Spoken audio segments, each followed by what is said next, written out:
Very tight, as you'd expect, among that lead group. Just a second covering the top 10 riders, and a faller towards the second half of the group as they make their way through. And that's always one of those perils. It's going to be a first non-scoring race of the season for him. Fifth in the series standings. He was also fifth position on the grid. Incident this time we get to see it, and it's exactly as I suggested, a bit of bumping and boring there in towards turn 10. Yeah, and it looks like he just might have gotten a bit of a punt from behind and helped into that exit, but for Hamada it's not going to make too much difference. He knows he's down and out. And there, and it's Hongo, who was the race leader at the start of the previous sector, who's missed out there. I think missed the corner completely, frankly, just went to the outside line. Of course, the last 2 years has meant that it's been a fairly curtailed start to his international career, but good to see him able to get out here in the Asian Talent Cup for a full season and learn from the Saturday afternoon and Sunday. So 50 is about the marker that Furusato will be aiming for at the end of tomorrow morning's race, when he could well take to take control, take the trophy in the Asia Talent Cup. Yeah, you can see Carter Thompson there on the number 6 trying to get down the inside. This is what's interesting in the final couple of corners. You can see there one of the other riders just running well right wide there.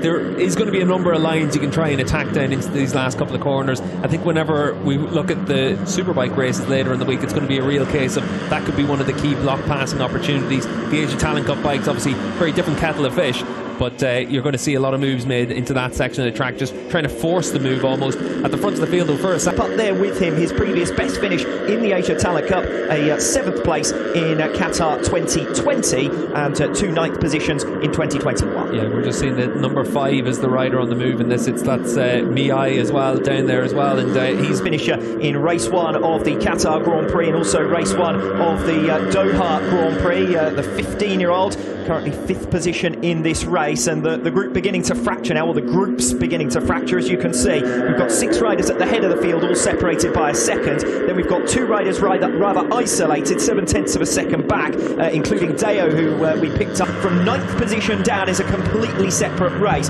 Best part of 5 seconds, in fact now 5.5 seconds from 9th position down. They're all setting personal best laps to try and make back loss at lap number 4. Yeah, it looks like it's down to turn 7 just before you come to those fast right-left sequence in the middle of the lap. But at the front of the field, we've seen Furusato still coming under pressure from Daniel Sharil, but Sharil hasn't gotten close enough to try and make an attack on him at this stage. Yes, we saw the top than Sharil, a few tenths of a second faster than Furusato, who is still your race leader, who is making ground in the middle sectors of the lap. Bit of a lead, he was able to close right up on them. Yes, we can see here Azrian Taiyo, who we noticed running wide earlier on from the lead group, so it's a separate fight this for 7th position, and we have seen Herjun Firdaus defending that P7 throughout this race. Frankly, Dayo's been on his tail for the last couple of laps around. We completed 48 points, might be about to gain a position here because we've seen Thompson running wide. Hongo moves in front of him into 4th position. Sharil with an opportunity.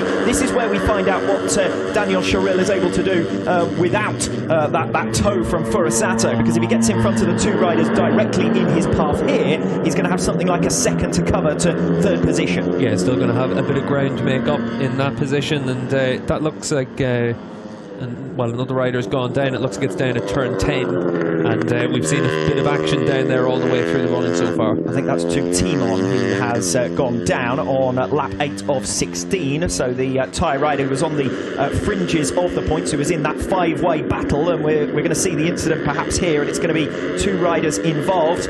That's a straightforward situation of Timon, who has gone down and collected Thurakij Buapa, I think that is, who was alongside him, and he has now remounted to continue on in the race, but clearly out of contention when you're in a pack race like that one. And that group has now become a 6-rider group instead of the 8 or so who were all involved. Yeah, it is starting to split up a little bit, and the reason for that is you've got to try and make those attacks, and you can see there for both of those riders on the run down into 10. For Buapa, he was at least able to get himself remounted, get back out there, but for Timon, he's obviously out of this race. It looks like the stewards are going to investigate that incident as well. It did look like the number 16 of Timon was at fault for that, but also a bit of a racing incident there. You're going to try and make moves into turn 10. Yes, it does look as though that's the passing place of choice for these Asia Talent Cup riders, and Wacharan Timon, the 18-year-old from Thailand, left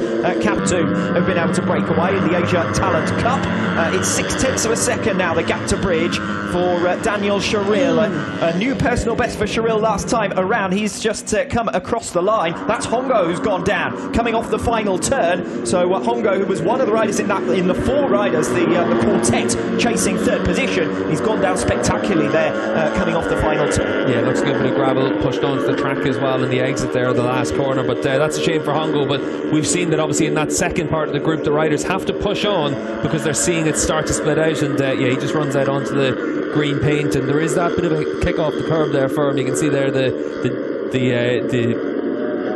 level of the curve, certainly different to the level of the track and the asphalt surface around the curve. I was saying earlier on, Steve, when we were watching free practice in Superbikes, we saw Jonathan Ray at one point come down off a curb and get all unsettled by it. These curves do seem to be particularly high here in Indonesia. This is a new venue, and we're talking about smoothing out the circuit. Needs a couple of tenths of a second with that look over his shoulder to see who was around him, but he's still got a good amount of pace in hand. We'll see if he's able to really try and stretch out his lead now in this lap. He looks like he's got his head down, wants to try and really be aggressive and open up a bit of a gap. It was only 2/10 of a second when they came across the line. It's up to half a second now. Yes, as you can see on the screen, the gap to the leader, 0.8 of a second for Mie in third position, and it could very well turn into a duel between Sharil and Mie here for second place, because Furusato really kicking on. Sharil responding around that latest sector through the twistier stuff and in towards turn 10. They're making their way now, the leaders, through turns 11 and 12. It switches on to the final sector as we switch back to the battles further down the order. Well, they've switched at just the right time. Deo making a lunge down the inside. I think that might have been of Aditama, and both of them have gone down and into the gravel trap. And Deo looks, Aditama looks none too pleased with Deo there after that ambitious move down the inside. Another incident at turn 10. Yeah, and for Aditama, that was out of 6th position and on course for a really good performance here at his home round. See Carter Thompson then making the move through the fast right-handers at the end of the lap. And this will be for 4th position as Hakim Danish loses a place. Carter Thompson then through back into P4. These two have been swapping and changing. I suspect that if we'd been watching just that battle, we would have seen another 100 of those overtaking manoeuvres. We're now on to the penultimate lap of the race for the leaders. Furusato 0.4 of a second up ahead of Sharil, who's got in front of Mie and made a 0.3 of a second advantage. Yeah, and you can see there Aditama there on the number 3 going down, and again, like you said, Alex, another move into turn 10. It's easy to be a little bit ambitious on the run into there, and just to have an instant like that at the front of the field, though. Furusato's doing a good job now just to keep that lead at around about 0.3 of a second. Sharil's digging in. Last time around in the final sector, he did close back to within a couple of tenths of a second, but it's really difficult to try and close that gap then in Furusato. And haven't we seen that already in 2021 in the Asia Talent Cup? Furusato happy to lead at the front of the field, happy to try and break his rivals. But in both of the races at the Doha Grand Prix, Furusato has had only one finishing position in 2021, and they've all been worth 25 championship points. Sharil then 2/10 further down, and we've got a fall, and is that Danish? Yes, it is. It's Danish who's gone down in his fight with Carter Thompson. Last time over the line, he was in front, I think, of Thompson in the battle for 4th place. We'll see what happens here. Yeah, keep an eye in the background, and you're going to see for Danish, he just tries to be a little bit aggressive through that last corner, trying to make sure he's able to close up on Carter Thompson to set up a move on the final lap, and just asks a bit too much of his Honda machinery. Yes, now look at the leaders, 1/10 of a second between them on this final lap. Sharil has managed to find something a little bit special, a little bit extra. He was stuck down in 6th position at one stage. He's fought his way through onto the tail of Furusato. Furusato still unbeaten in 2021. Daniel Sharil might be about to have a go at stopping that from being the scenario. They make their way now in towards turn 10. This has been an action hotspot all race long. It's been an incident hotspot all race long as well. Furusato there defending to the inside. It's going to be single file through here. Turns 11 and 12 in towards the final sector. Sharil chooses now down the inside into 12. Catches Furusato by surprise. Opportunity for Furusato on the number 15 here to make a recovery in similar fashion as they come off 13 and 14. What about a lunge into turn 16, the slowest corner on the circuit? Daniel Sharil looking for his first race victory since his return to the Asia Talent Cup. He was last a winner in Thailand 2018. He's fighting for the lead here against Furusato, the championship leader, who goes soaring around the outside bravely. 2 turns to go, 16 and now 17. They come through the left-hander, and it's Furusato who once again leads. It is Taiyo Furusato of Japan to make it 5 wins out of 5, and the inaugural race victory at the Mandalika International Circuit goes to Taiyo Furusato. The first time this season that he's been off pole position, the first time he's ever been off pole position in the Asia Talent Cup, but he doesn't disappoint. He comes through to the front. He leads almost throughout. Daniel Sharil was disappointed with that, shaking his head in his hands practically as he made his way back in towards turn number 1. Sharil second best, but only by 2/10 of a second. That's 3 races in a row now where he's tried to give Furusato a real run for his money. Gun Mie with his 3rd podium finish of this 2021 campaign. Second time that he's finished in P3. Carter Thompson, an isolated 4th position in the end after late drama for Hakim Danish. So it does look as though we're only going to have 14 finishers to this race. I think I cursed it earlier on when I said that there hadn't been that many retirements in the Asia Talent Cup in 2021. And that means that Fadillah on the Reykat Fadillah making his debut in the Asia Talent Cup is a strong performer, the Indonesian rider, with P5 ahead of Herjun Firdaus, who takes P6, and Veda Pratama, Fujita and Buapa eventually remounting to come home for 10th place. So a bit of wacky races at times, but the one thing that was, as we might have anticipated before the lights went out, a fine victory that from Furusato, bold around that final sector in particular. Yeah, Furusato coming through from the second row of the grid, and he'll have to do the same again in tomorrow morning's race, but certainly for him, he was able to show once again the talent that he has on offer. That last corner move that he made through the long right-handers, the ever-decreasing radius right-handers, it really was impressive. That took your breath away, really, and Daniel Sharil did nothing wrong during the course of that race. He holds the right line on the run into those right-handers. You saw him whenever he came across the line, he had to look up to the skies and just think, what do I have to do to win a race? And aggressive when he needed to be as well through turn 12. I wasn't expecting really to see a move there, but Sharil had got close enough to try and strike and capitalised on the opportunity. Yeah, and I think for Sharil, put everything he could onto this and left it all on the track, and we saw that he was able to set fast lap times to bridge himself back up to the 2 race leaders. But ultimately in that final lap, Furusato just had that little bit in hand, and a really daring move by Furusato. But that's why he's the rider that's already guaranteed to be on the World Championship grid next year. This is one of the men of the moment as far as the Indonesian spectators here this weekend will be concerned. Reykat Fadillah, the number 24, on his Asia Talent Cup debut, and coming home for podium area. We will have celebrations with our top trio.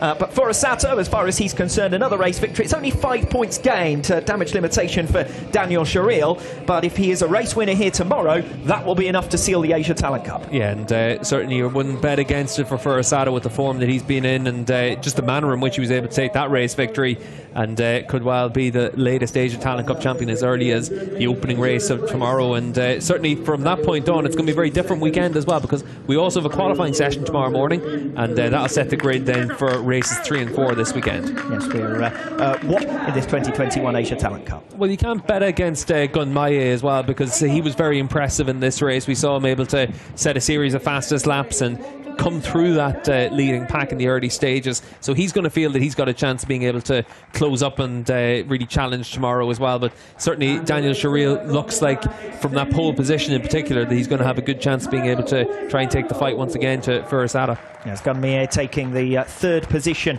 in race 1. Just lacked a little bit of pace in the closing stages, dropped off on those last 2.5 laps, and eventually finishes 1.4 seconds down. But he was able to take the fight to Furusato until, well, the first 13, 14 laps, frankly, on the number 5, and we saw him fighting his way through at one stage to hit the front as well. Tried to unsettle Furusato, but he is a cool head, is the youngster, just 16 years of age, your race winner.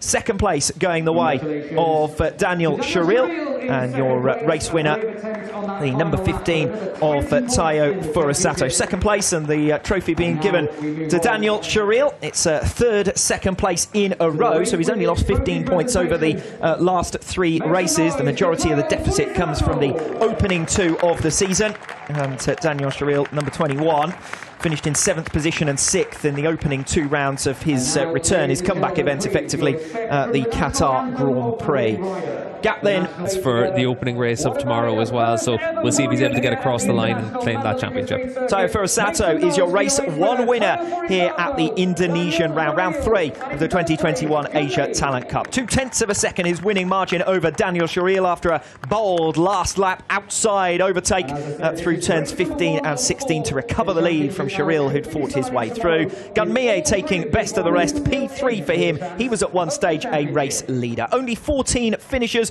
Good to see some Indonesian riders in the points here today as well, including Reykat Fadillah on his debut in the Asia Talent Cup, coming home for P5, and he looked very satisfied with that, and I think it was almost as if he had earned a podium here today. Plenty of retirements, as we said, 7 of them in total, and the most relevant in the context of the championship was Hakim Danish. Now, Danish, who was a podium finisher in 3 of the opening 4 races of this season, was tied with Gun Mie in the championship standings for 3rd overall, and he is the rider who drops back as Carter Thompson makes progress into 4th in the standings. Your top 3 in race 1 here at the Indonesian round, your top 3 in the championship. Furusato leading the way on 125.46 up on Danial Sharil, 2nd on 79, and Gun Mie 3rd on 73. A victory here tomorrow for Taiyo Furusato, and he will have claimed the Asia Talent Cup for 2021. But Sharil and Mie, who were on the podium today, will hope to have another go. And remember, again, Taiyo Furusato will have to start from 6th position for race 2 tomorrow morning. A separate qualifying will take place tomorrow morning as well that will determine the grid for races 3 and 4.